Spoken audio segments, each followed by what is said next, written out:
Salut Jean-Pierre. Bonjour Gilles. Aujourd'hui, il va falloir faire de la place. Il y a plein de petits-enfants qui vont Non, arriver. c'est merveilleux. Eh oui. Et je crois que dans les années 70, ils l'ont bien compris, les Poppies. Oui, évidemment, vous parlez des Poppies Mm. parce qu'ils ont vraiment débarqué dans la chanson française fin 70 avec un 45 tours dont les deux faces ont été des tubes. Face A, face B. Et c'est rien n'a changé? Non, rien n'a changé, c'est le deuxième 45 D'accord. tours. Là, c'est Non, je veux pas faire la guerre en face A. Et en face B, ce Noël 70.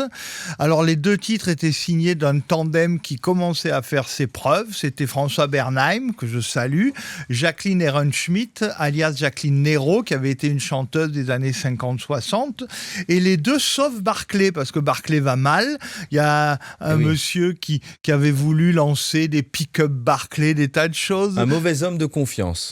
Oui, je sais pas, moi je l'ai rencontré, il était charmant, ce monsieur s'appelait Hubert Ballet et il avait vraiment voulu mettre beaucoup d'énergie. Bon, il avait viré Sardou, il avait viré plein de gens. Il y avait le nez creux. Ça, c'était pas une bonne idée. Donc, il y a eu beaucoup de licenciements et comme il n'y a plus rien chez Barclay en 69, en 70, Bernheim essaye de trouver une idée. Il a l'idée d'aller voir les petits enfants d'Asnières, de la chorale d'Asnières, surtout qu'il y en a un dans cette chorale, Bruno Poilus, qui a enregistré une chanson qui a été un carton, qui s'appelait L'Oiseau, qui était le générique de Sébastien, Belle et Sébastien, enfin la suite de Belle et Sébastien et la Marie Morgane en 67 donc, et c'est un énorme carton et François Bernheim me dit à Barclay, écoute, il y a peut-être une idée, il y a eu un tube là rapidement avec L'Oiseau, on devrait faire un groupe d'enfants avec des voix pures comme ça, qui n'ont pas eu leur mue, Bien sûr. et on va faire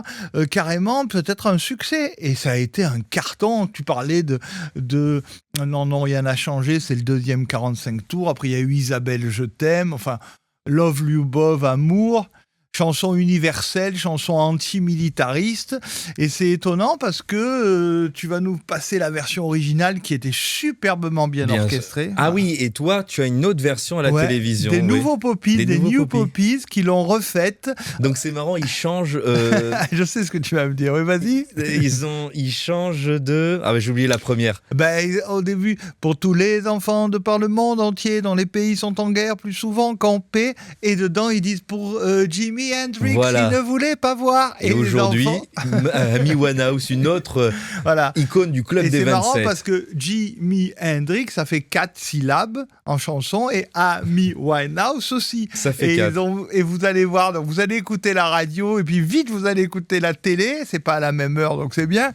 Et vous allez entendre les deux versions. Le texte a un peu changé pour que les enfants d'aujourd'hui qui connaissent pas Jimi Hendrix, eh bien, ils voient que la chanson est toujours d'actualité parce que malheureusement, il y a toujours des guerres. Malheureusement, ce que le texte raconte sur les enfants qui peuvent souffrir, ils souffraient en 70 et il y a encore malheureusement beaucoup d'enfants qui souffrent en ce Noël 2025.